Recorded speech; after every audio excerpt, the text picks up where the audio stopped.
mode. Hello, everyone. Welcome to the Call Tracking Metrics and Bizible joint webinar.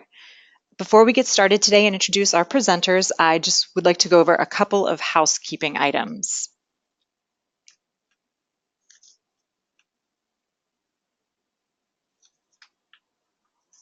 So for today, if you experience any audio issues, go ahead and try calling in via the phone number provided by GoToWebinar that usually corrects those issues. And the attendees will remain in listen-only mode during the presentation. So please be sure to enter any questions for our team in the questions tab. And any questions that we do not get to today will be responded to via email.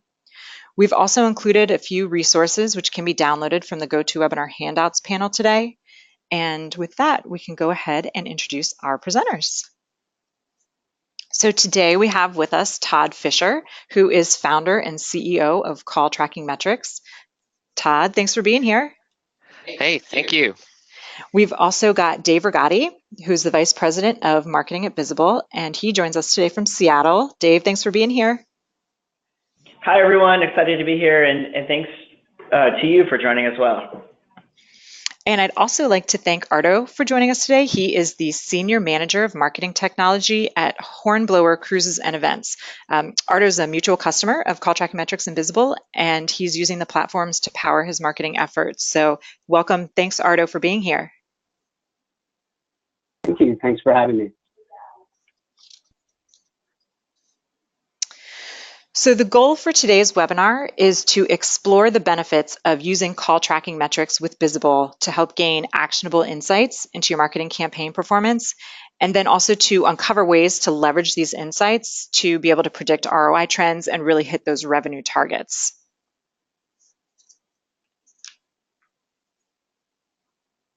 So let's start with the process of capturing critical call data.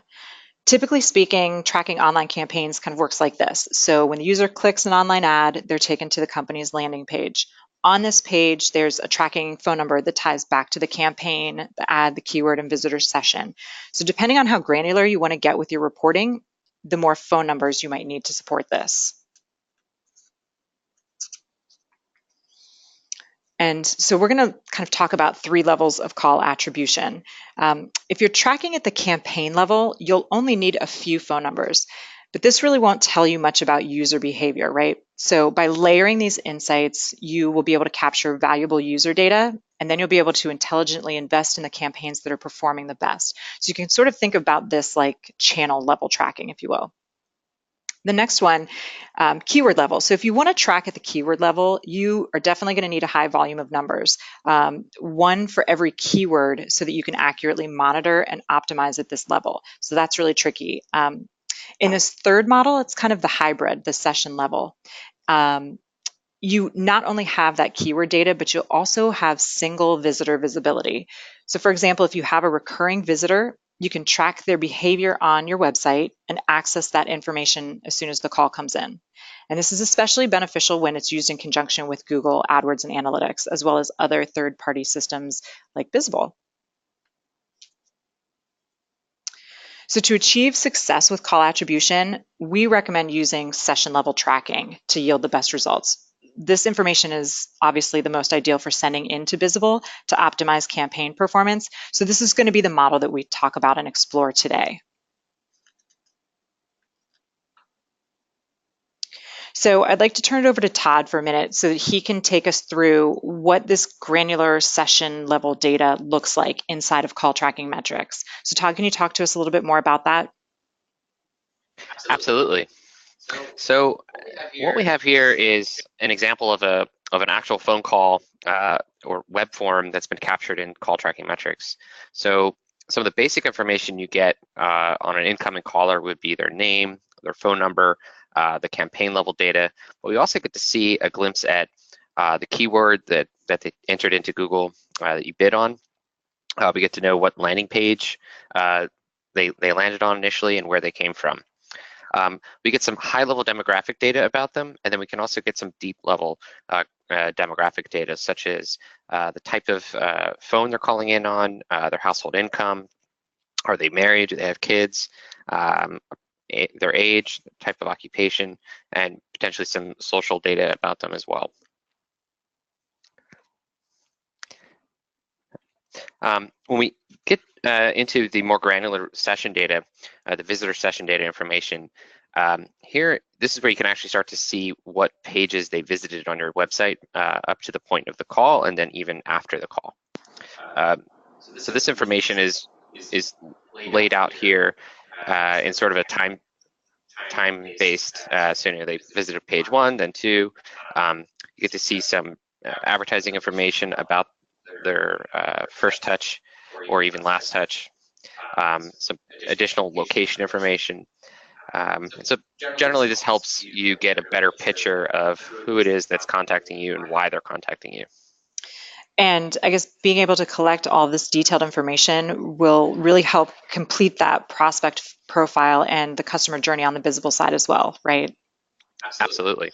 Yep. Okay, so let's look a little bit too. We have some keyword level data.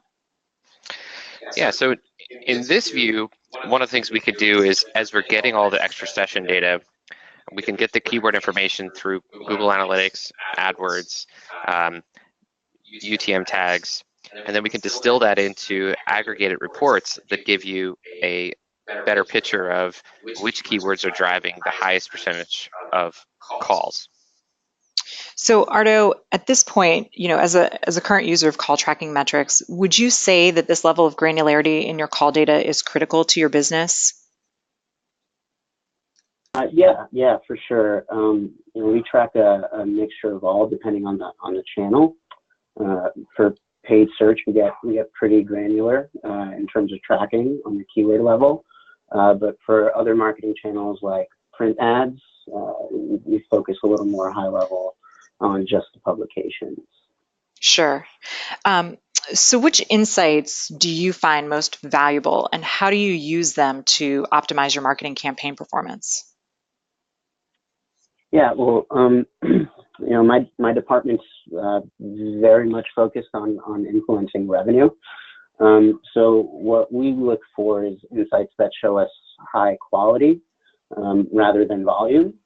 So we look at indicators like which channels drive the longest talk time.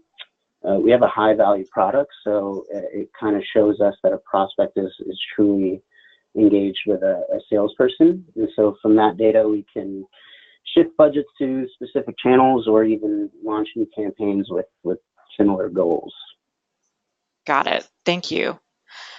And at this point, I'd like to switch gears and talk to Dave over at Bizible. And Dave, maybe you can talk about the benefits of kind of having this call tracking data inside of Bizible, and then what kind of powerful insights that users can gain from integrating these two systems together. Definitely, this is a topic I'm really passionate about. I've been at Bizible for almost 4 years now, interviewing literally dozens and hundreds of B2B marketing leaders about their marketing measurement, and understanding how inbound marketing is driving revenue is a constant theme for all of those. And kind of even before Bizible, I was a paid media manager for a very long time, and understanding how call volume connects with paid media and how all of that connects to revenue was a constant challenge. So I'm really excited to kind of blend my background as a media manager with my kind of current role as a marketing leader, and tying all this to revenue, and kind of share some insights that we've gotten from both ourselves being call tracking metrics customers, but also just all of our customers in kind of rolling up kind of their thoughts and opinions. So with that, let's just go ahead and get started. The first thing I want to share is just kind of pulling back a little bit. As marketers, we spend a lot of time thinking about the execution of our marketing. We spend a lot of time thinking about tools to help us execute. If you were to go look at the 5,000 marketing technology vendors that Scott Brinker has added to his landscape, you'd probably put 4,990 of them in execution, and sort of maybe just 10 core ones in measurement and planning. Yet having good measurement and having good planning is what goes into great marketing. all of this connects together, and it's really important to understand this workflow of marketing, not only just from what are the activities we're doing as marketers, but also how do they connect together from a technology perspective. So I'm really excited to share a few slides in how we think about that and how some of our customers have implemented that as well. And this isn't just like Dave's like cookie pot of brew. This is essentially doing marketing performance management. Ellison Snow, she is the marketing performance management analyst. She's at Forrester. We did a big study with her looking at the ROI of companies who implement marketing performance management, tie measurement, planning, execution to revenue and what they see. And I won't get into the stats here because they're very Bizible centric, but one of the great quotes she had as part of the study was just that for organizations that don't adopt marketing performance management or that do adopt it, the payoffs will be huge. So we know this is not just like, hey, something we should just go do because it's the right thing. It's as marketers, it's the right thing for our businesses as well. And it's kind of hard.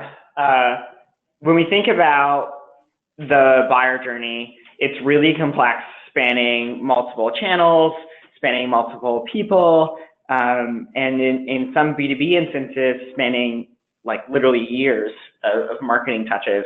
We looked at all of our deals, and we found that the average number of touches for a closed opportunity, from very first touch to closed opportunity, is 167 touches. So that's 167 touches, across all these different channels, across all these stakeholders. It's pretty complicated to think about, like, how do we tie this all together? So we took this and asked ourselves, what's our best practices? What's our guidance for making sense of this sort of chaotic journey? And we came up with really kind of four pieces to really understand and manage this complex journey, and four things to consider. The first is accurate tracking. So being able to understand just what are all the marketing touches. If you're not using an attribution provider, you're missing out on all these touches. So the step one is just, hey, let's just understand those 167 touches. The second step is centralized attribution. So instead of having different tools measuring different pieces of the buyer's journey, connect them together. This ensures there's no double counting or even triple counting in some cases, and that when you're applying revenue back to all of the touches, it's going to make sense. And the third piece is advanced modeling. So being able to tie all those marketing touches to your Sage deals, having custom modeling that's saying, okay, this is exactly how much these touches are worth to my business, and not something that's just applied across many customers and not relevant and specific to you.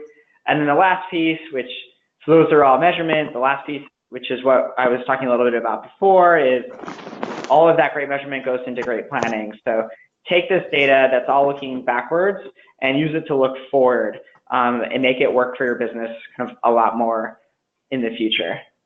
So Dave, at this point, I'd like to ask Ardo a couple questions. Ardo is a Bizible customer. Obviously, you're familiar with the complex buyer journey, even in B2C. So at a high level, how were you measuring performance before Bizible? Yeah, it's a great question. So pre-Bizible, our data was very much siloed. And kind of lacked true insight into what was working specifically for B2B. On the B2B side, we were really only able to get lead level data, and for the most part, it was anonymized. So we have a CRM that kind of relied on salespeople putting in data or mining for information from potential customers, which for the most part is never accurate or isn't a great sales experience. So you were really limited. Yeah, definitely very limited. Didn't know, what was actually leading to revenue. And so I was kind of optimizing for lead volume, and that just, for the most part, quickly creates inefficiencies. So how has switching to a more advanced attribution solution impacted your understanding then of your team's performance? Yeah, I mean, it's changed so much for us kind of as a company. You know, the way we plan budgets, the way we plan campaigns, and sales orchestration is all based on data and our historical desired outcomes. So we know what works, and more importantly, you know, at what point in the buying journey. Yeah, no, that's great. That makes a lot of sense. Thank you, Ardo. I love that. Thanks so much. It's always great to hear from actual customers and kind of the value that they're seeing. So thanks, and I know we'll get some more of your perspective here and soon, which is great. So just moving on with the deck, I won't spend too much time on the slide. I talked a little bit about tracking having great accurate tracking for all the marketing touches, and that it's fairly complicated. There's a lot that goes into it, from tracking all the web activity, ad networks, the kind of what's happening in the CRM, and then of course inbound calls and with call tracking metrics. So this is just how our product thinks about it, and all of the inputs that go into our product and how we think about, what does it mean to track granular data about the buyer's journey. But what I did really want to spend a little bit of time on is a real example. This is a real buyer's journey, and kind of show why understanding the full buyer's journey and not just what's driving leads will change the way that you think about your marketing and actually think about change the way you think about your business. So in this example, the kind of single touch, this is where we see when customers come to Bizible, how they're applying marketing credit back to or revenue credit back to their marketing touches. It's often that 100% of the credit is going to LC, which just means lead creation or lead conversion. So the marketing interaction that's driving the lead. So in this case, in single touch, if this was a $50,000 purchase, 100% of the credit would go to paid social because that's what drove the lead.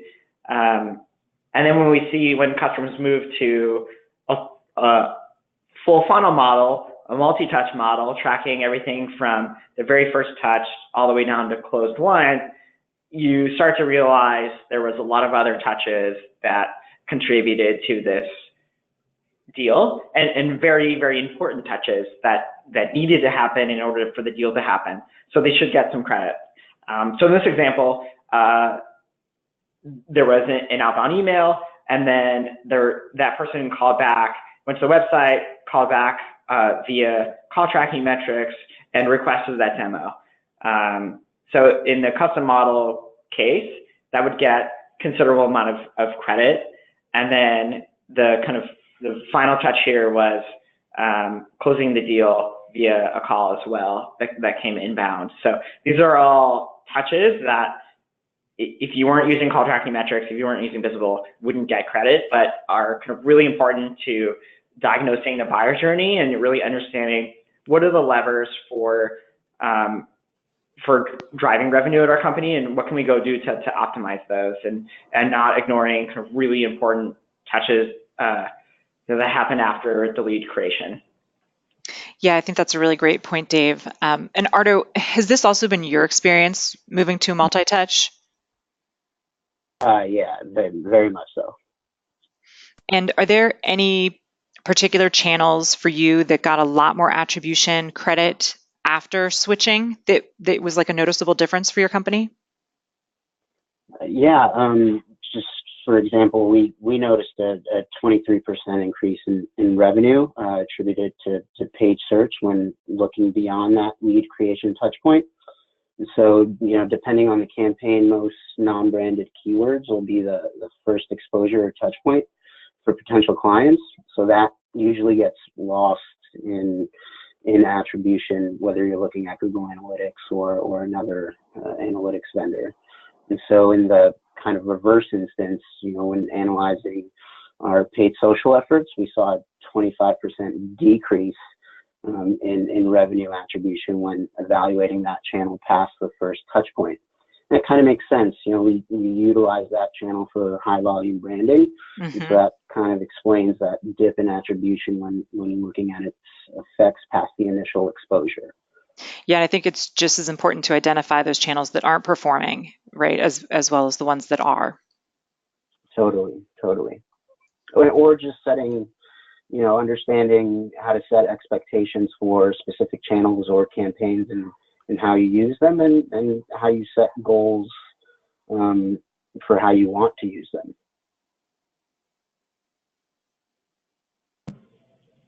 I love that. We think about, I like your methodology there, and that's something that we hear with a lot of other customers too, of not being super tied to or having a large ego about a particular channel and being really overly dedicated to it just because it's for the sake of it, and being flexible and understanding that marketing's job is to drive growth, and we should go to the channels that give us the best shot and best ROI to do so. And I like that example of the increasing spend on paid search. That's a really good one, and that's what we see. So kudos. That's an awesome change. All right, so now I wanted to spend kind of 3 really quick slides in talking about planning. So the last few slides were really about the measurement aspects of that plan, execute, measure, workflow. So let's talk a minute about planning. Measurement is really important because it tells you what's happened in the past. Kind of just like understanding history, you understand history so that you don't repeat things, or you can go change the future. And that's true for marketing measurement as well. The purpose of measuring the past is to make changes in the future. It's really, especially in marketing, and that's like the only reason to go measure things. So having a great foundation for what has happened in the past makes it so much easier and better, and that foundation just makes it so that your plans aren't just guesses, and that you're understanding kind of what changes you need to make in the future to either get back on track or go crush your goals. So all of this goes into having great planning for the future. So we recently launched a product to help with this. There's a lot of inputs into this, just like attribution, from web activity to ad networks to call tracking metrics. As you can tell, it's a really familiar interface. Most of you probably have an Excel forecast or a forecast in Excel that's looking at different channels and how many leads you're driving, how much revenue. So we built that into that familiar interface into a product that's it looks straightforward, which is great. That was our goal, is that it's approachable, but there's a ton of machine learning running behind the scenes to build those accurate forecasts and help marketers run what-if scenarios and figure out, before a change is made, what's going to be the revenue impact. So when we think about marketers going to CEOs and to board meetings and to sales and even finance and trying to ask for more budget, having these types of metrics of, well, how much revenue is this going to have? How much revenue impact is it going to have? That's the question that everyone's going to ask, and this helps marketers, especially senior marketing leaders, have a better lever and better control in their destinies and then the company's destiny, and this increases confidence in the marketing team and is, we think, a really great shift in how marketers kind of operate their business. So some of the scenarios that we see, one is increasing the confidence, as I was mentioning. 2, guide the team in making adjustments throughout the year. So if you're off track, giving your team the keys to understanding, well, how do we get back on track? How how much investment do we need to make now to pay off in Q4? Some channels have faster sales cycles than others. So if our average sales cycle is 4 months, that means only half of that business is going to close in the next, by the end of this year. So where do we go invest to, hit our goals? And then the last piece, which I mentioned, is the visualizing the scenario. So coming with answers as a marketer instead of saying, well, let me get back to you. Because the salesperson in the room is just saying, like, I know the answer. It's give me 10 more BDRs and 3 more AEs, and we'll hit our revenue goal. So this gives the marketing team kind of more ammo to understanding how they can contribute to the business growth in the future beyond just, well, give me more budget. You can know exactly where that's going to go and when and how much that's going to pay off. So having a great foundation for attribution and measurement is awesome for optimization, but it also is great for planning for the future as well.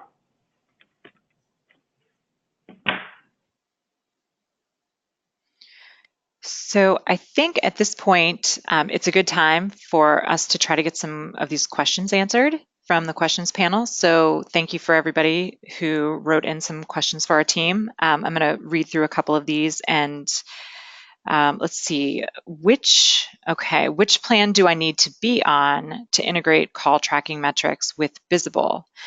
So I can tell you on the call tracking metrics side that you will need to be on our advanced plan, and that's really designed for marketers and agencies. So I'm not sure, Dave, if you want to go ahead and respond from your side.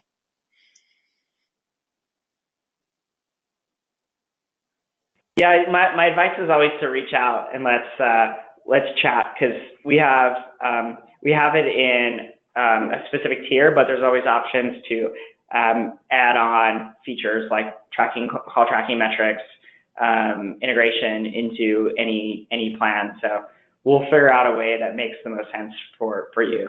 Perfect. All right, this one, Dave, sounds like it's also for you.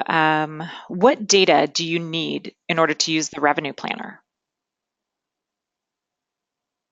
Ooh, yeah, great question. As much data as possible. Luckily, when you're a customer of attribution, you can be a customer of a revenue planner without any new data. Because we spend so much time focusing on understanding the historical buyer's journey, and then we just add machine learning on top of that to help you understand future buyer's journeys. So all of that attribution data that I talked about, and actually way more, goes into Revenue Planner. But as a company, there'd be kind of nothing new that you'd have to add to your data to go leverage the product and start making kind of future decisions, with the Revenue Planner product. Okay, now we have a question for Todd. Can I send custom data and fields from call tracking metrics into Bizible? Yeah, I believe you can. So the process starts with the website where we get the session data, and then we're able to map that into custom fields, which I believe Bizible can consume, typically through maybe a Salesforce integration. Great. And let's see, Dave, how do you know what the right attribution model is? This one's always fun. Right. This one is, this one is always, the real answer is it depends. It's different for every company. Because your attribution model should follow what your sales stages are. And not every company has the same sales stages. For example, our company, we don't create an opportunity on the first phone call. We create an opportunity after we've done a full product demo. So we care a lot about that discovery call that happens maybe a week before the actual demo. So we have a custom model that gives credit to booking that discovery call. And so really the answer is your attribution model should follow those those sales stages. Now, knowing, okay, what percentage those sales stages should get is maybe even a slightly harder answer to just kind of come up with it on your own. You'd really be a guess. So we built into our product a machine learning recommendation in what it should be as a starting point, and then we always recommend that you kind of talk about it as a marketing team, with the marketing leader, to understand the impacts of that attribution model is going to have in making kind of marketing decisions and kind of what credit goes to what stages. So there's always a recommendation in kind of where to start, and you can always change it based on what the internal, like you decided internally. Yeah, I think a lot of that becomes trial and error, right? With a lot of businesses, we feel the same way about call attribution. So here's another really good question. What should I do if my CRM data is bad? Will this still work? So Dave, if you don't mind, I'd like to kick this one over to you as well. Sure. I love these technical questions. There's no problem with that. Both call tracking metrics and Bizible kind of operate independently of how you set up your Salesforce instance. So we've seen some pretty bad ones over the years, and don't have any kind of problem with that. We're a native application that creates our own fields. So as long as you have leads and have some revenue field, it doesn't even need to be like the default field in Salesforce. You can use Bizible and understand how your marketing is driving revenue. So we've seen some companies that don't use stages, for example, and we've been able to work with that. So yeah, honestly, no matter the setup, the beauty of custom packages or products that develop custom fields and custom kind of integrations is that it works for all customers. Great, thank you, Dave. So at this point, I'd kind of like to talk about next steps. Attendees will receive follow-up information from Call Tracking Metrics and Bizible after today.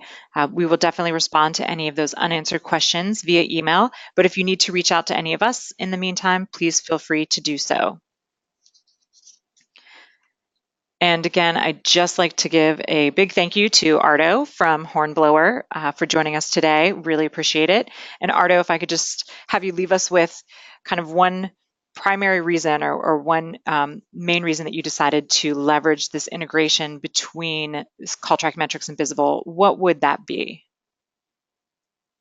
Yeah, well, first I'd just like to say that, these are two great technologies, and combining them together is really a game changer for the marketing industry, I happen to believe, and it's definitely been super helpful for our business. And for me, it's all about plugging gaps and holes when it comes to data. And so essentially, we just saw a gap in our attribution modeling when it came to how digital marketing drives non-digital touch points across a buyer journey, and that's the main reason, and it's worked out. Great, we love to hear that. Thank you, Ardo. Dave, thank you again for joining us today, and Todd, and thank you everyone for attending the webinar, and I hope everybody has a great afternoon. Thanks so much, everyone. This is really fun. Thank you. Thanks, everyone. Thank you.